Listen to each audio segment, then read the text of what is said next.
بسم الله الرحمن الرحيم نحمده ونصلي على رسوله الكريم أعوذ بالله من الشيطان الرجيم بسم الله الرحمن الرحيم يا أيها الذين آمنوا كتب عليكم الصيام كما كتب على الذين من قبلكم لعلكم تتقون وقال الله تعالى يا أيها الذين آمنوا اتقوا الله وكونوا مع الصادقين صدق الله مولانا العظيم۔ محترم بزرگوں، اللہ تبارک تعالیٰ کا بے انتہا فضل و کرم اور احسان ہوا کہ اس رب کریم نے ہمیں برکت والا، رحمت والا، عظمت والا مہینہ عطا فرمایا۔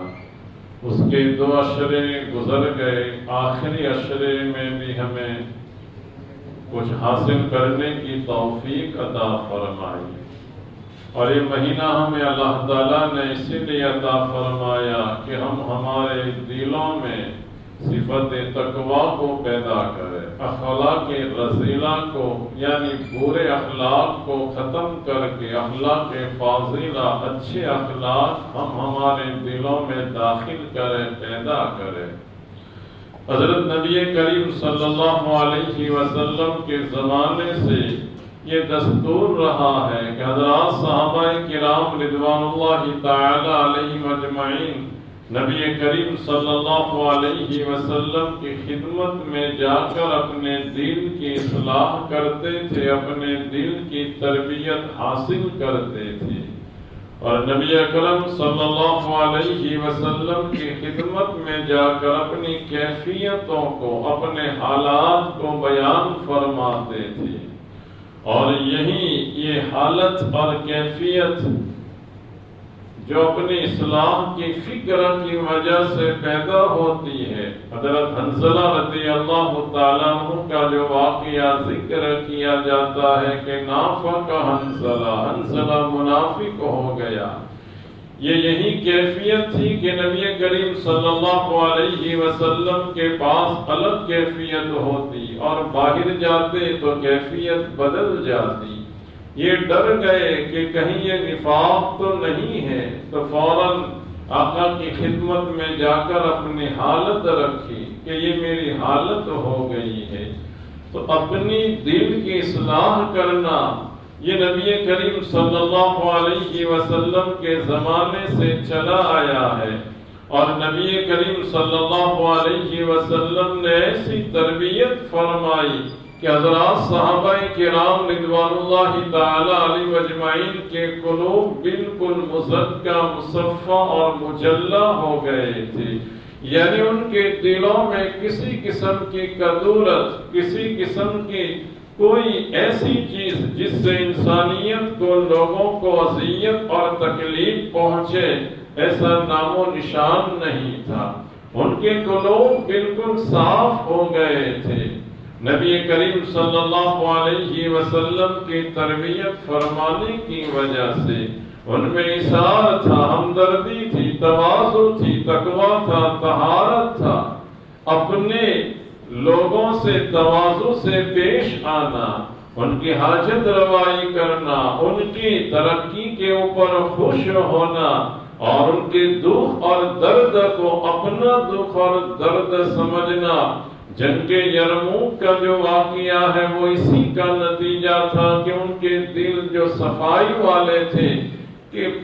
ہر ایک کو پیاس لگی ہے اور پانی کا ایک پیالہ پیش آتا ہے، قریب والا ساتھی آواز نکالتا ہے اور آتش کہ مجھے پیاس لگی ہے، وہ اپنے منہ میں نہیں لے جاتے بلکہ اپنے ساتھی کو پیش کرتے ہیں۔ وہ ساتھی جب پینے جاتے ہیں تو اور قریب والے وہ طلب کرتے ہیں، پیاس کی شکایت کرتے ہیں،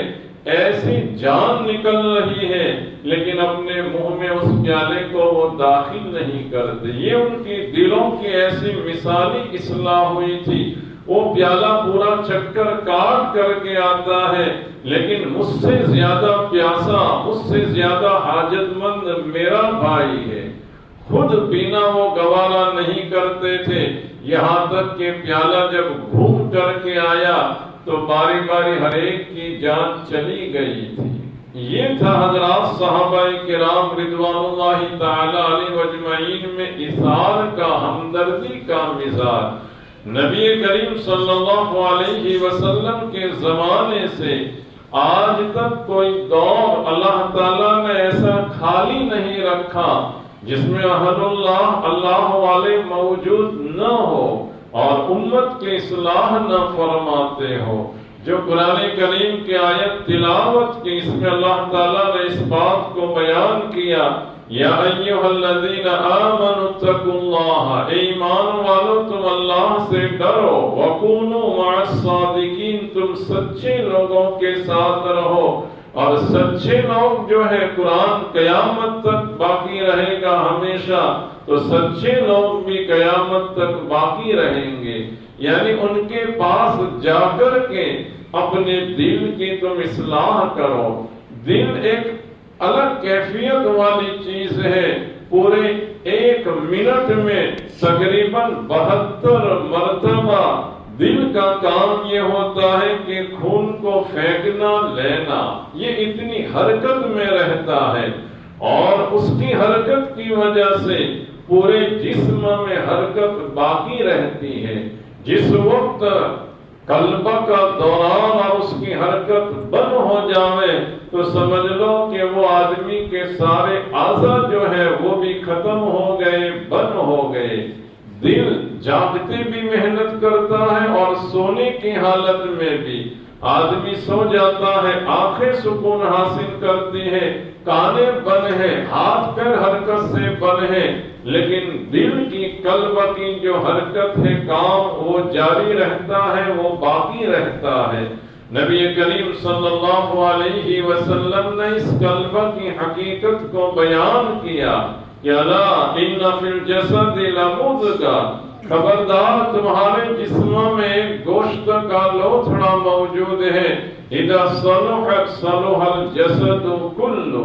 جب وہ درست ہو جاوے تو سمجھو پورا جسم تمہارا درست ہو گیا، وَإِذَا فَسَدَتْ فَسَدَ الْجَسَدُ كُلُّهُ، اور اس لوتھڑے میں بگاڑ آ گیا تو سمجھ لو کہ تمہارے پورے جسم میں خرابی اور بگاڑ آ گیا۔ الا وہی القلب، وہ گوشت کا لوتھڑا کون سی چیز ہے؟ آپ نے پہچان کرائی کہ وہ قلب ہے۔ اس کے بننے پر سارے اعضاء کا بننا ہے، اور اس کے بگڑنے پر سارے اعضاء کا بگڑنا ہے۔ حضرات مشائخ اسی کی مشق کراتے ہیں کہ دل کی اصلاح ہو جاوے تاکہ اعضاء سے نکلنے والے اعمال جو ہے وہ صحیح ہو جاوے، اور جب اس میں فساد رہتا ہے تو آنکھ پھر صحیح تابعداری نہیں کرتی، کان تابعداری نہیں کرتا، ہاتھ پیر تابعداری نہیں کرتے۔ حضرات مشائخ پر قربان جائیے کہ انہوں نے بھی اس پرفتن دور میں سلسلے کو چلایا۔ حضرت حاجی امداد اللہ مہاجر مکی رحمت اللہ علیہ، ان کی خدمت میں ہمارے بزرگوں میں سے دو بڑے بزرگ، حضرت مولانا رشید احمد گنگوہی رحمت اللہ علیہ اور حجت الاسلام حضرت مولانا محمد قاسم نانوتوی رحمت اللہ علیہ، جو دارالعلوم دیوبند کے بانی تھے، بنیاد رکھنے والے، یہ بڑے اکابر چوٹی کے لوگ تھے، لیکن اپنے آپ کو بھی انہوں نے اصلاح سے بالا تر نہیں سمجھا۔ انہوں نے بھی اپنی اصلاح کی فکر کی، اپنے آپ کو مٹایا اور یہ سمجھا کہ ہمیں بھی تربیت کی ضرورت ہے، ہمیں بھی اصلاح کی ضرورت ہے۔ یہ لوگ علم کے اتنے اونچے مقام پر پہنچے ہوئے تھے کہ ان کے علم کا ہم تصور اور خیال بھی نہیں کر سکتے۔ کسی آدمی نے حضرت مولانا گنگوہی رحمت اللہ علیہ اور حضرت نانوتوی رحمت اللہ علیہ کے علم کے متعلق سوال کیا تو جواب دینے والے نے بڑا عجیب جواب دیا کہ حضرت مولانا رشید احمد گنگوہی رحمت اللہ علیہ کے علم کی حالت ایسی ہے کہ ایک چمچی کے برابر اگر علم دیا جاوے اور ان کو کہا جاوے کہ تم اس کے سمندر بہا دو تو وہ اس کے سمندر بہا دیں گے۔ اور حضرت مولانا قاسم نانوتوی رحمت اللہ علیہ کے علم کی حالت ایسی ہے کہ پورا سمندر دیا جاوے اور یہ کہا جاوے کہ ایک چمچی میں تم اس کو رکھ دو، تو حضرت کے علوم اتنے دقیق ہیں، اتنے پیچیدہ ہے کہ پورے سمندر کو وہ چمچی میں رکھ دے۔ ایسے علم کے مالک یہ حضرات تھے۔ نبی کریم صلی اللہ علیہ وسلم نے خواب میں حضرت مولانا رشید احمد گنگوہی رحمت اللہ علیہ سے 100 سوالات کیے فقہ حنفی کے مطابق، اور حضرت گنگوہی رحمت اللہ علیہ نے سارے 100 سوالات کے جوابات دیے، تو نبی کریم صلی اللہ علیہ وسلم نے فرمایا آج سے ہم تم کو افتاء کی سند دیتے ہیں، مفتی قرار دیتے ہیں۔ جن کو نبی کریم صلی اللہ علیہ وسلم نے خواب میں یہ بشارت سنائی ہو، اب سمجھے کہ ان کا علم کی کیفیت اور حالت کیا ہوگی۔ حجت الاسلام حضرت مولانا محمد قاسم نانوتوی رحمت اللہ علیہ، ان کے علوم اتنے دقیق ہیں کہ آج بھی ان کی کتابوں کے سمجھنے والے انگلی پر گنے جا سکے اتنے حضرات ہوں گے، اتنا دقیق علم ہے۔ انگریزوں کے زمانے میں جب آریوں کا ایک فتنہ پھیلا تھا اور انہوں نے پورے ملک میں ایک ہنگامہ کھڑا کر دیا تھا، جگہ جگہ پر ارتداد کا ماحول وہ قائم کر رہے تھے، مذہب اسلام سے ہٹا رہے تھے، اس وقت آریوں کا پنڈت دیانند جن کا نام ہے وہ بڑے آدمی تھے اور انہوں نے مناظرہ کا چیلنج دیا، اعلان کیا۔ اس وقت ہزاروں کی تعداد میں لوگ جمع ہوتے تھے اور حق اور باطل کا اس وقت فیصلہ ہوتا تھا، اور وہ پنڈت جی نے یوں کہا کہ میرے سامنے کسی چھوٹے موٹے مولوی کو مت لانا، میرے مقابلے میں میرے ساتھ مناظرہ کرنے کے لیے تو مولوی قاسم ہی کو بلانا، یعنی میرے مقابلے میں تو وہی آ سکتے ہیں اور کوئی نہیں آ سکتا۔ حضرت نانوتوی رحمت اللہ علیہ اس وقت کمزور تھے، بیمار تھے، اور حضرت کے سامنے یہ بات بتائی گئی تو حضرت مولانا قاسم نانوتوی رحمت اللہ علیہ تیار ہوئے، سہارنپور کے پاس قریب میں یہ مناظرے کی جگہ طے ہوئی۔ یہ ہمارے اکابر کتنے علم کے مالک تھے، اللہ تعالیٰ نے کتنے علوم سے ان کو نوازا تھا۔ جب وقت کے اوپر پہنچے اور قیام گاہ پر پہنچے، اور پنڈت جی کا ایک جگہ پر قیام تھا، حضرت کا دوسری جگہ پر قیام تھا، اور کھانے کا جب نظام ہوا تو پنڈت جی کا جہاں قیام تھا دوسرا کوئی دروازہ نہیں تھا، ایک پورا تھال اندر گیا اور تھوڑی دیر کے بعد وہ تھال خالی واپس آیا۔ حضرت نانوتوی رحمت اللہ علیہ کے جو خادم تھے وہ پریشان ہوئے اور حضرت کے سامنے پہنچے۔ حضرت نے پوچھا کہ بھائی تم مرجائے ہوئے اور پریشان کیوں ہو؟ خادم نے جواب دیا کہ حضرت آج ایک عجیب بات دیکھی ہے کہ کل تو مناظرہ ہونا ہے اور آج ابھی ایک تھال گیا تھا پنڈت جی کے کمرے میں اور تھوڑی دیر کے بعد واپس آ گیا، یعنی پورا تھال ختم ہو گیا۔ مناظرے کے وقت اگر پنڈت جی نے یہ اعلان کر دیا کہ چلو کھانے میں مناظرہ کریں تو میرے حضرت کا کیا ہوگا؟ اب حضرت کی غذا تو بہت معمولی تھی، بہت تھوڑی تھی۔ حضرت نے دو جواب دیے، ایک جواب تو الزامی جواب دیا، فوراً خادم کو یوں کہا کہ تیرے دل میں ایسا خیال کیوں نہیں آیا کہ میرے حضرت یوں اعلان کر دیں گے کہ چلو نہ کھانے میں مناظرہ کرنا ہو تو آ جاؤ، تو پنڈت جی کی حالت کیا ہوگی؟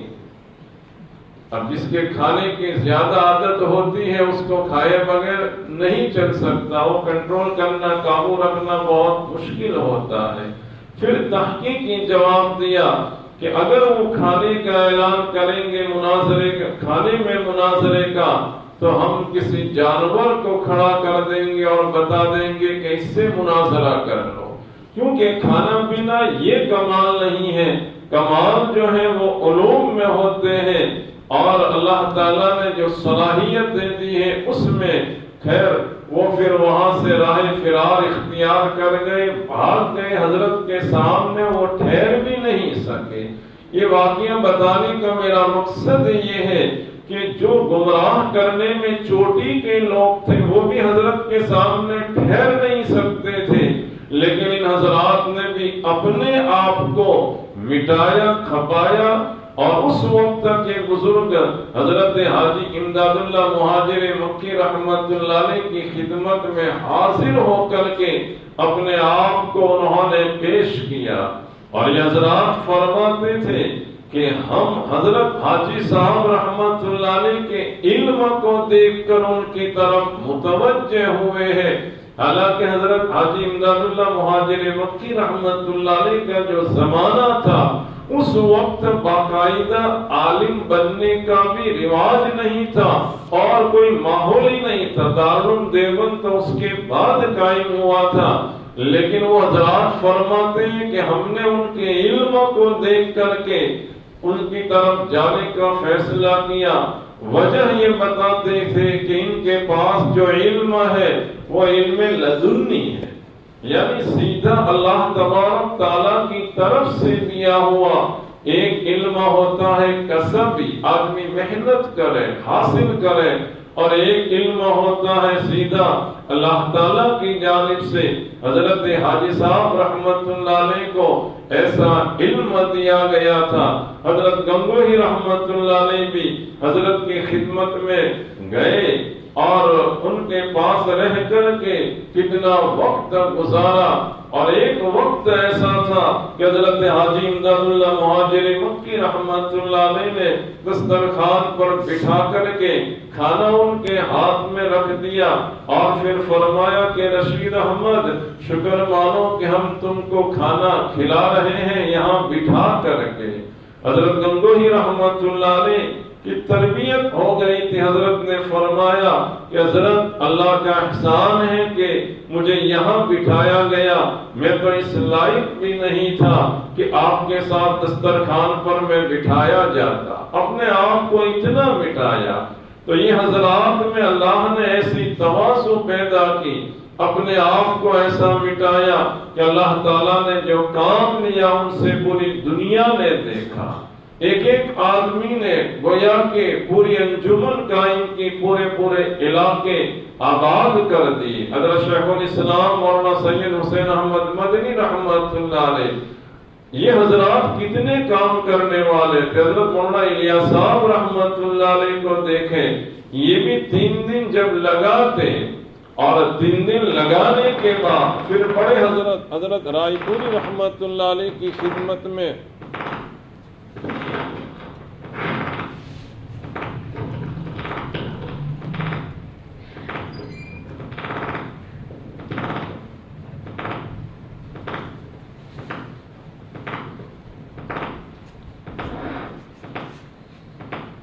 حضرت رائے پوری رحمت اللہ علیہ کی خدمت میں حاضر ہوتے تھے۔ یہ 3 دن کوئی باہر کے نہیں لگے تھے، اللہ کے راستے میں لگے تھے، لیکن پھر بھی حضرت مولانا الیاس صاحب رحمت اللہ علیہ فرماتے تھے کہ یہ 3 دن لگانے میں لوگوں سے جو میرا اختلاط ہوتا ہے اس کی وجہ سے میرے دل میں جو غبار آ جاتا ہے، جو اثرات آ جاتے ہیں، ان اثرات کو مٹانے کے لیے میں حضرت رائے پوری رحمت اللہ علیہ کی خدمت میں جاتا ہوں۔ یہ ہمارے اسلاف تھے، ہمارے بزرگان دین محنت کرنے کے بعد بھی اپنے آپ کو محتاج سمجھتے تھے کہ مجھے اپنی اصلاح کی ضرورت ہے۔ اللہ معاف فرماوے، آج شیطان ہمیں دھوکے میں ڈال دیتا ہے کہ مجھے کسی کی تابعداری کی ضرورت نہیں، کسی کی ماتحتی میں رہنے کی ضرورت نہیں۔ ایک کتاب میں نے پڑھا کہ یہ تکبر کی یعنی بڑائی کی بیماری اتنی خطرناک ہے، اتنی خطرناک ہے کہ خنزیر کھانے سے بھی بری، شراب پینے سے بھی بری، اس وجہ سے کہ تکبر یہ اللہ ہی کا حق ہے، اور بندہ یہ بتانا چاہتا ہے کہ میں حق پر ہوں، میں بڑا ہوں، اور ایسے متکبر کو کبھی اصلاح کی توفیق نہیں ہوتی۔ آج ہم ہمارے گھریلو حالات دیکھیں، جو اسباب موجود ہیں اس کے باوجود سکون نہیں، بے چینی ہے، تواضع نہ ہونے کی وجہ سے، اظہار نہ ہونے کی وجہ سے، ہمدردی نہ ہونے کی وجہ سے، اسباب اور نعمتیں موجود ہونے کے باوجود آج معاشرہ اور سماج سکون سے محروم ہے، اطمینان قلبی سے محروم ہے۔ جہاں مشائخ سے تعلق، اللہ والوں سے تعلق، اہل اللہ سے رابطہ ہوتا ہے، اللہ والوں کی زندگی دیکھیں، ان کی عمریں بڑی ہوتی ہیں لیکن چہرے تر و تازہ ہوتے ہیں، خوش و خرم ہوتے ہیں، یہ دل کی صفائی کی بنیاد پر۔ تو وقت بھی ہو رہا ہے، آئندہ سے انشاءاللہ اور کچھ باتیں ذکر کی جائے گی۔ اگر ہم ان باتوں کو انشاءاللہ داخل کریں گے تو ہمیں بھی انشاءاللہ سکون ملے گا، اطمینان ملے گا۔ ہمارے گھروں میں سکون کیسے آوے، ہمارے گھروں میں اطمینان کیسے آوے، شوہر کے حقوق کیا ہے، بیوی کے حقوق کیا ہے، ساس کے حقوق کیا ہے، یہ باتیں بھی انشاءاللہ باری باری عرض کی جائے گی۔ قرآن اور حدیث کی روشنی میں، اسلاف اور بزرگوں کے واقعات کی روشنی میں ہم دھیان سے سن کر پھر عمل میں لانے کی کوشش کریں تاکہ کھانا جنگی ختم ہو اور ہمارے مکانات، ہمارے گھر سکون کا اور اطمینان کا گہوارہ بنے۔ اللہ تبارک تعالی ہمیں عمل کی توفیق عطا فرمائے۔ وآخر دعوانا ان الحمد للہ رب العالمین۔